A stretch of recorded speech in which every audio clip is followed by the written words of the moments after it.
There we go. Share screen. All right, well, welcome. Good morning. I'm very glad that you are here.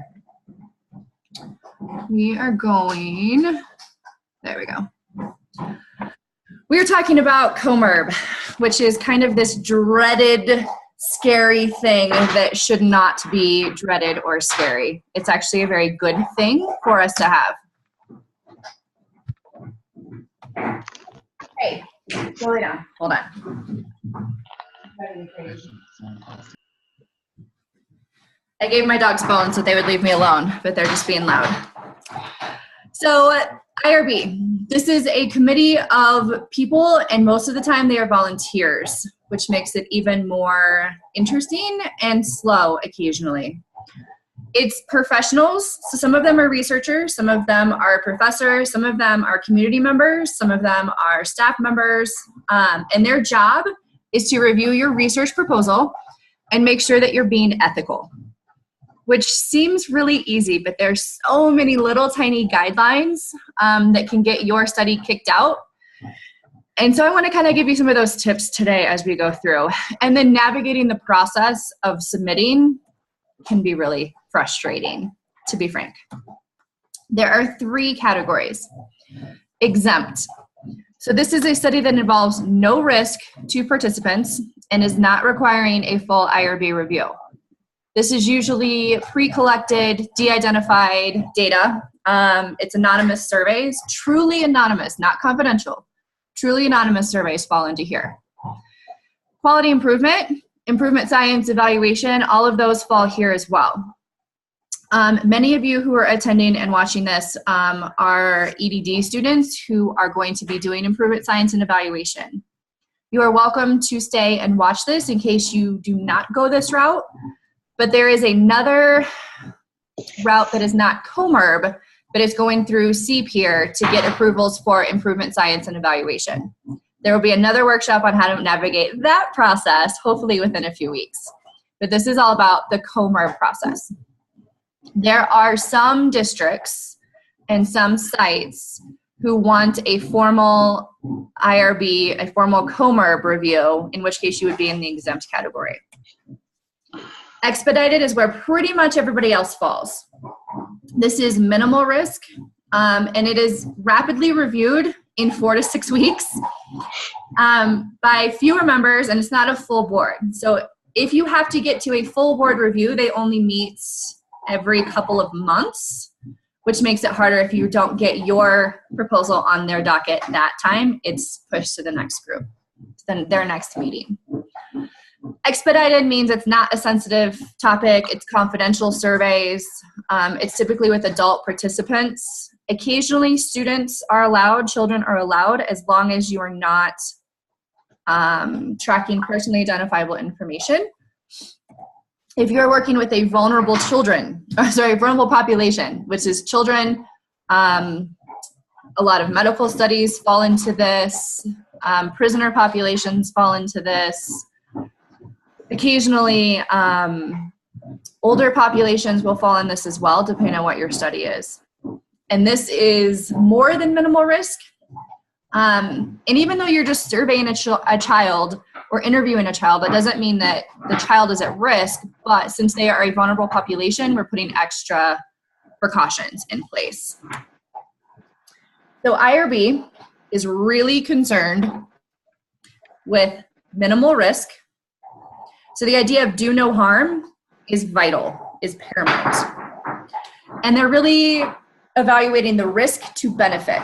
So some risk is okay if the benefit of the knowledge to be gained is above that. So as long as we can balance that really nicely, then you are okay. They are very concerned with fair subject selection. So who are you choosing? How are you choosing them? And is it fair? Are you excluding certain populations? And if you are, why? You have to defend that. Access to participants matters. You can't just start emailing people. How are you getting to know them? Are you meeting them on the street? Or you cannot show up at their house without their permission? Stuff like that. There is a pretty in-depth consent process that they are concerned with. They have their own form, and then they also have the recommended kind of process that they're checking that you are saying and doing all of the right things to get participants' consent. If you are choosing to waive consent, that can be a problem, and you have to defend it pretty well. You also need to document consent. Most of the time, this is easy if you're doing an interview or an observation, where you just come with the actual documentation, you go over it, you have them sign it, and then you keep a copy and they keep a copy. Now you have your documented consent. It's a little bit harder if you are doing a survey. A lot of times we will ask for a waiver of written consent. So the first part of your survey, the very first question is, here's what the study is, I agree or I don't agree to participate. That is your consent. And there's just a different process on how to do that. The way that you are going to keep data and the way that you're going to store and monitor your data, they want a lot of detail. In fact, most of the research proposals that you'll put together, they're not as concerned with this, but IRB wants you to go so much more in depth. And of course, protecting privacy and confidentiality is paramount. And then those additional protections for minors, vulnerable populations, VAs, if you're working with any groups like that, there'll be additional things. No, I'm not doing this. Sorry.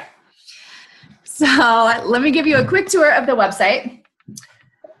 Here are the things that you care about. So on the top left of the page, this is a really nice list of what you want to look for, especially forms. I sent them to you, but if you lose them or want to look for more, or it's not the right one, the ones that I sent were all social sciences, but if any of you happen to be medically related, you might need a different form.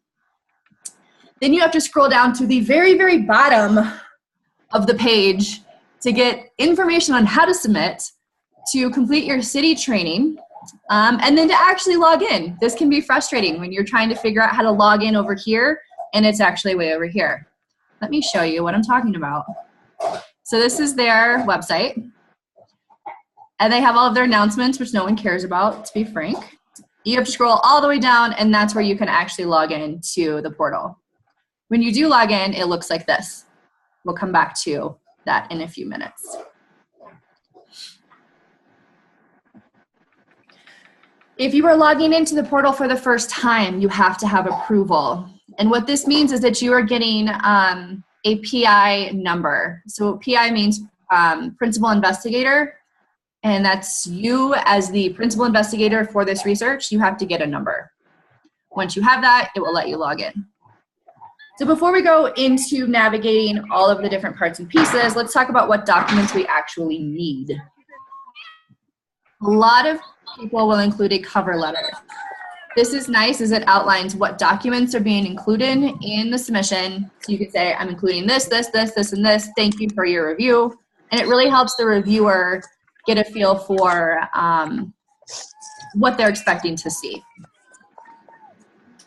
The IR application is huge, and I do mean huge. It is a smart PDF, and it is the most confusing part of this entire process.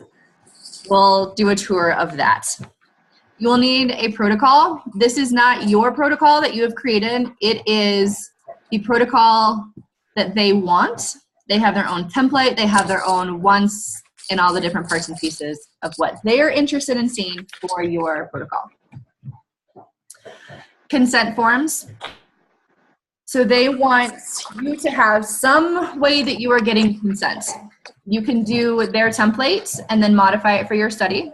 You can also do include what you would write in your survey and where that would fit within that survey.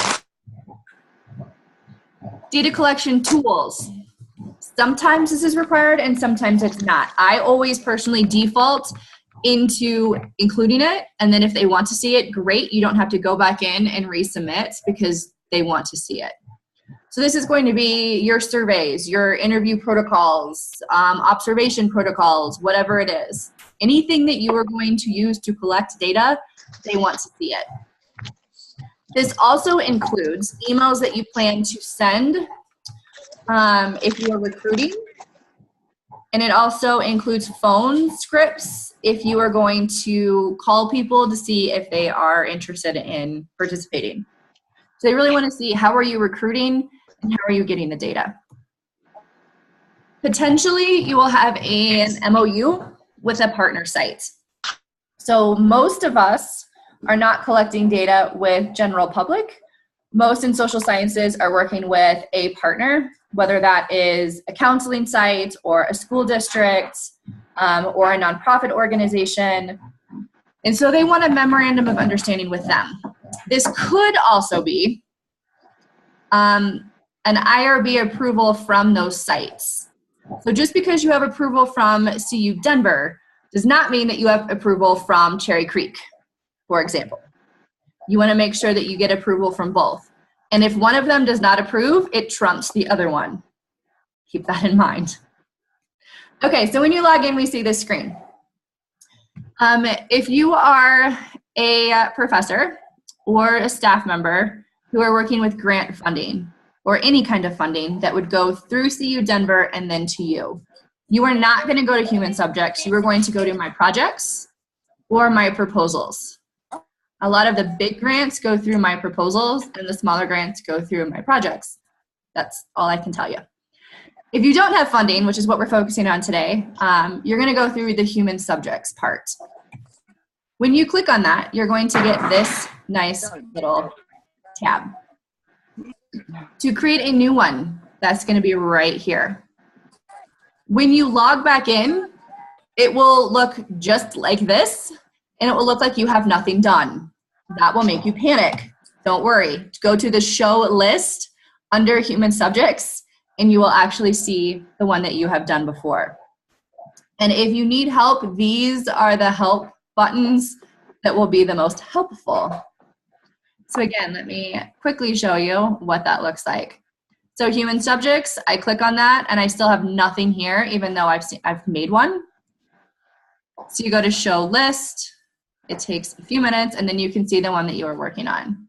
Click here to open it up and to continue working. It does save automatically as long as you have saved that document that you are working within. Keep that in mind.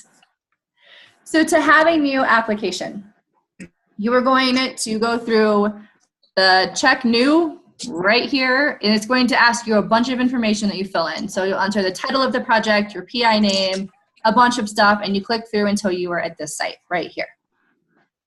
So these are things that it wants you to upload, and then we are going to add even more to that. So your Adobe PDF, that Smart PDF is going to go right there. When you add your other documents like the data collection, your emails that you're planning on sending, your MOUs, that's going to be here. And then at the very, very end, when you're all done, you're going to actually submit it.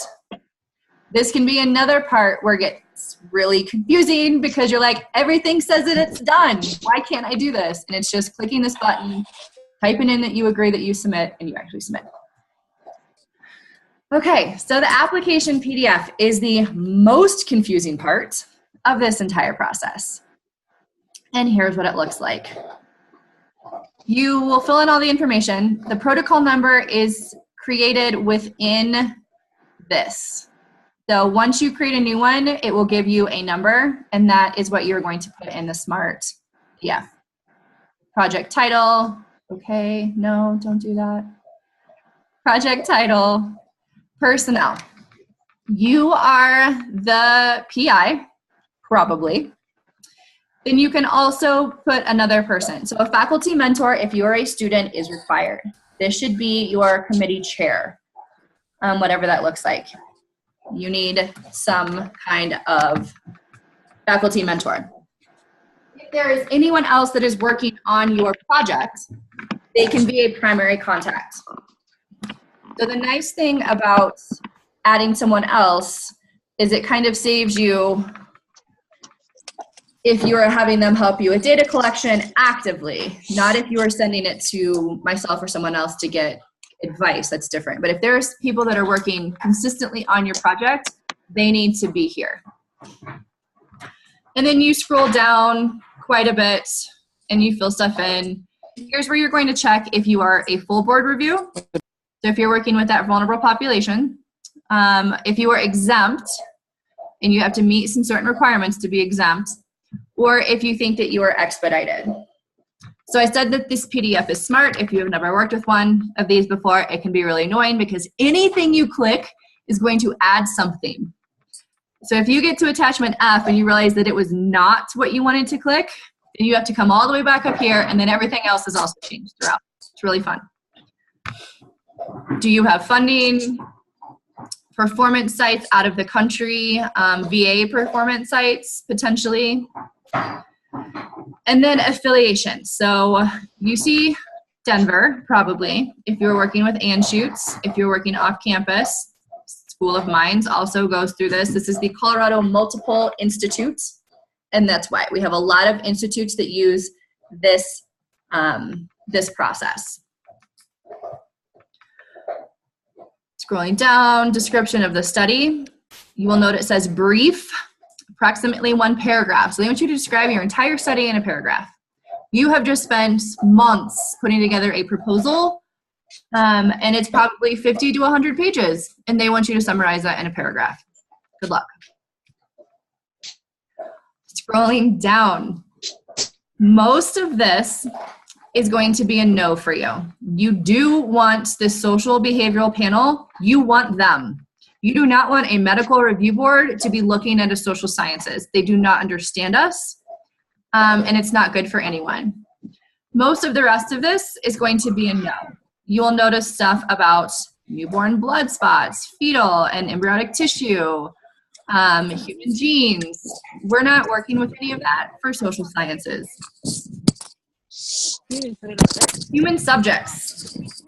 So here we want to talk about who is being included and who is being excluded.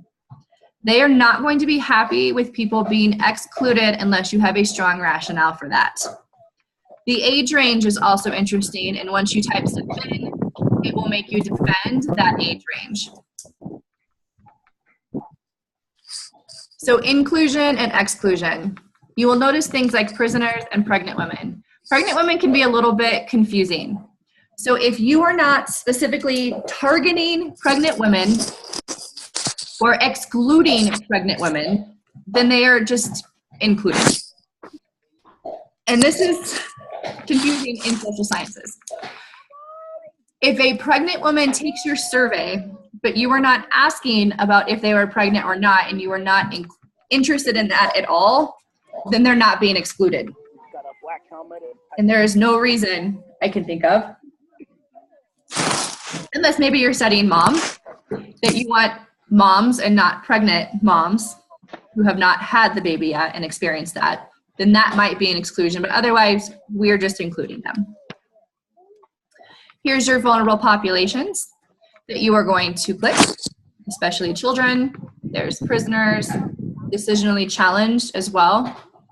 And then targeted recruitment. So this is another thing where are you specifically targeting any of these, in which case it may not make it an exempt proposal.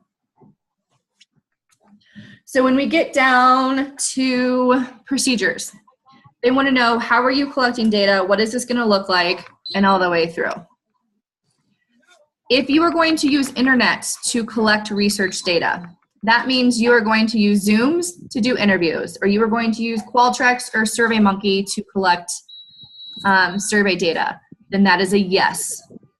That does not mean that you are using Facebook or social media to collect data. That would also be here. But if you were using any kind of internet or internet software, that gets clicked.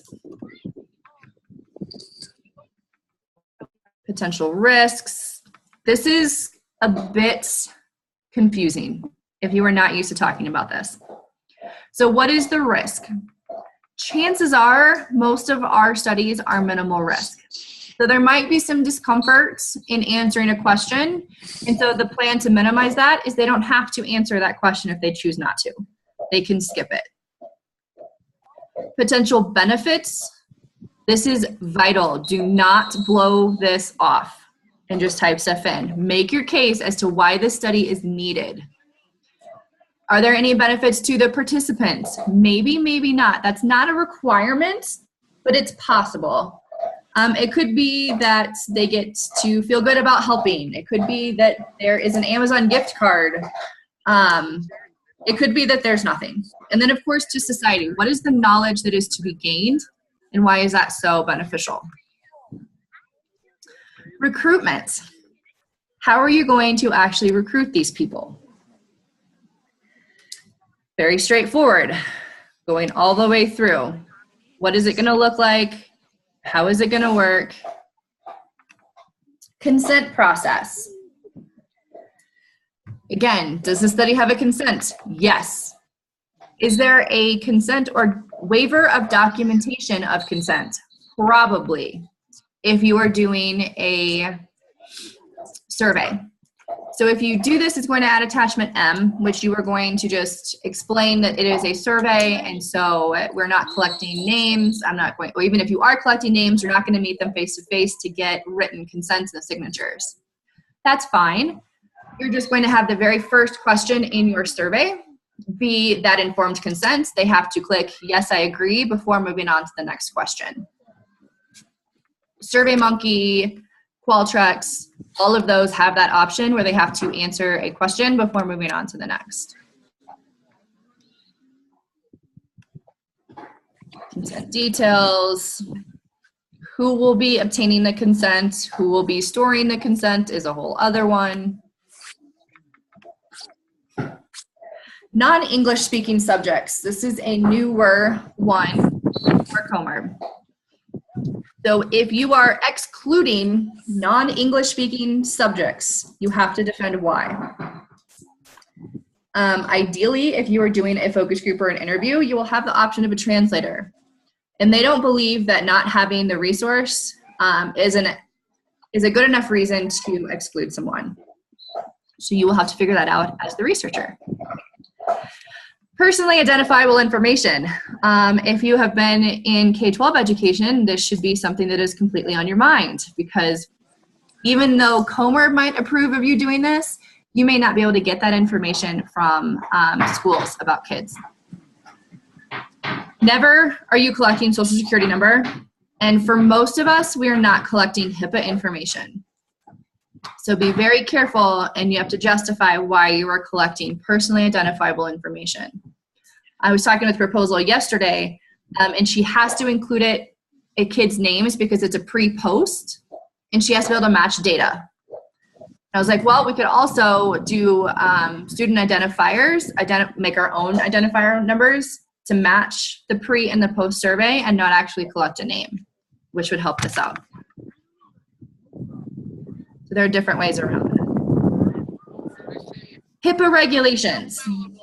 So if you are collecting any kind of health information, this is a yes, and you get to defend a lot. Most of us, we are not. And so we have to justify why we are not doing this or why HIPAA does not apply. And you're just going to literally type in no healthcare information is being asked or recorded, and that's your justification. Data will be stored in an electronic format for most of you, unless you are doing qualitative and you're going to document everything by hand and never upload it to anything. So here you have to describe all of the different things and how this data is going to be working. For example, Deduce, Qualtrics, and Dropbox are all password protected, secure servers that are in the cloud.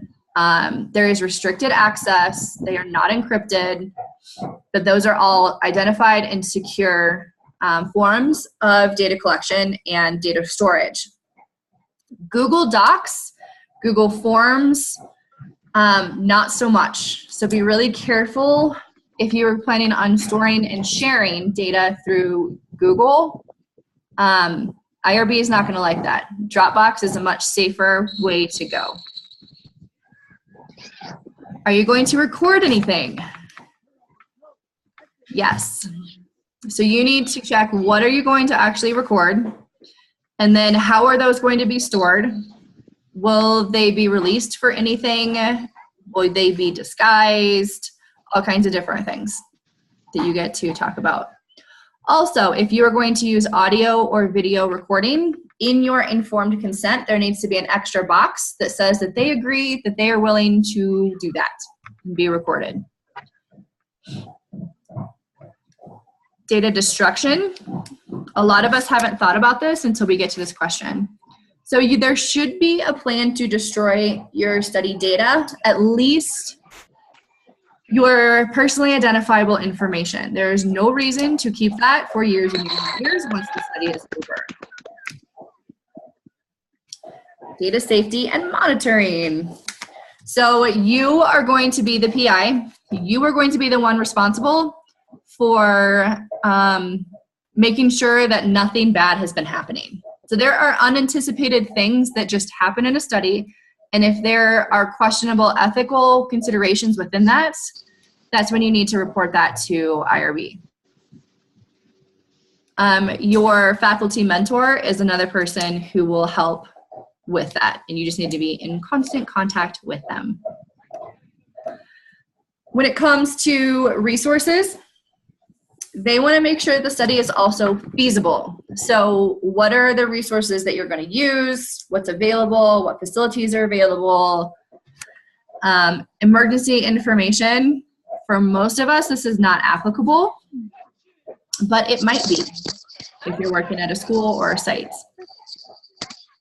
Conflicts of interest. There's a whole thing that you get to fill out and submit to IRB about your conflicts of interest.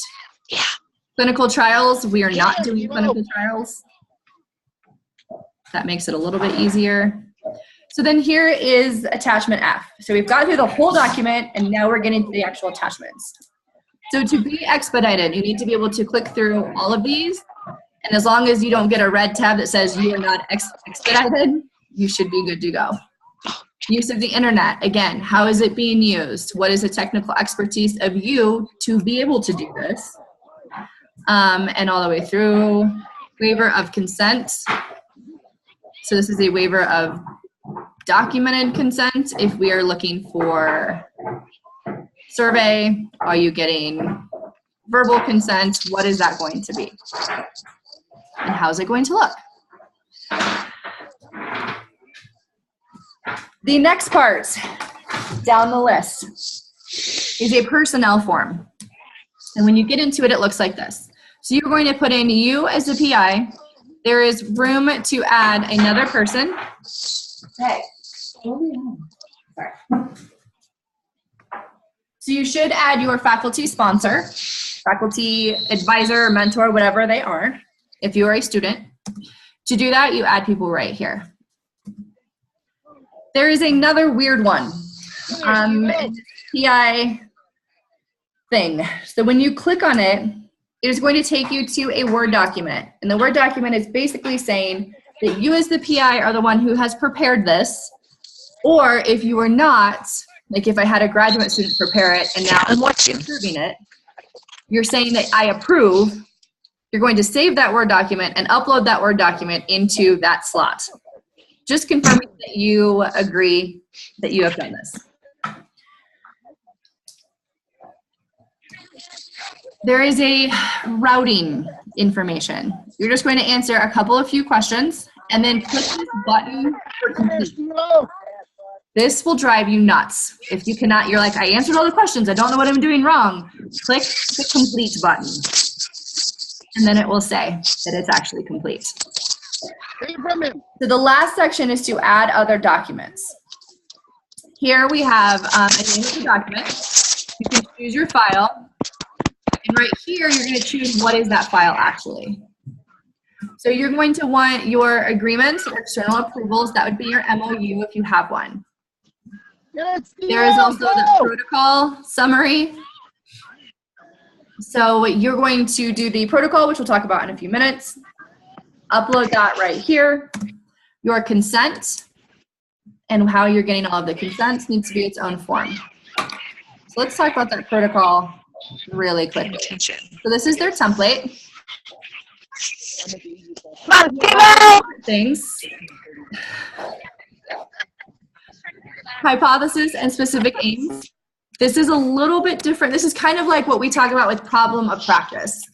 So what's the purpose of the research? Why are you doing it? Why does anyone care? And again, that's about a paragraph. Background and significance, this tends to be your literature search.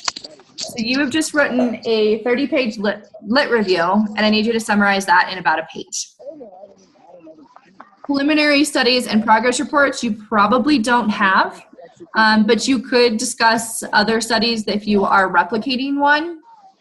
And then your research methods, this should be short and sweet and cut pretty much from your proposal directly into all of the pieces and where it goes.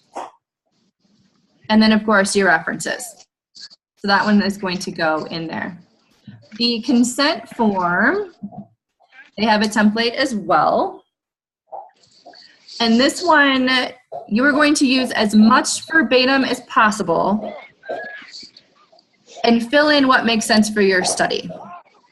What happens if I join? What are the possible risks and discomforts? What are the benefits? Will I be paid? Maybe, maybe not. There are things that if it doesn't make sense, you can just delete it.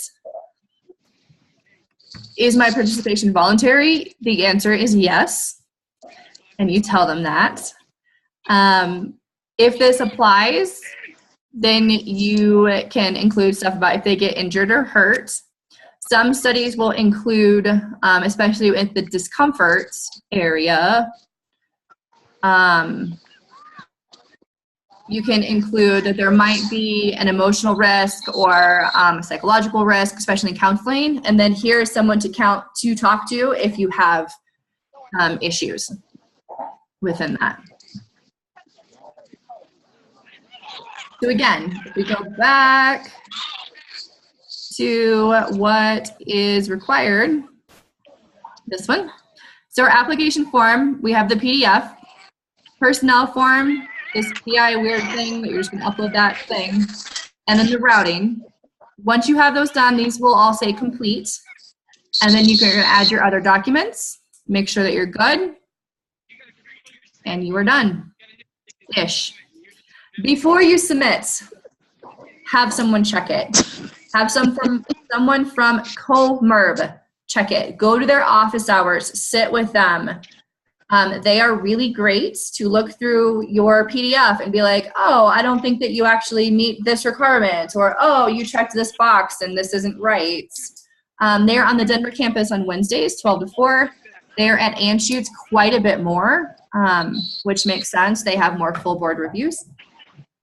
If you are faculty and you want review, I'm happy to help. If you are a student, this is your committee. So your committee will be your support to review and help you within this process. But have somebody look at it before you submit. I would hate for there to be some little thing and then you wait that 6 weeks and you get it back and say, we need you to upload this document, and then you get to wait another 6 weeks because you didn't have that document. That can take forever. All right, well, good luck in all of your endeavors. I will stay and hang out for questions. I cannot believe it. We just got through that so fast, which is great. Courtney, if we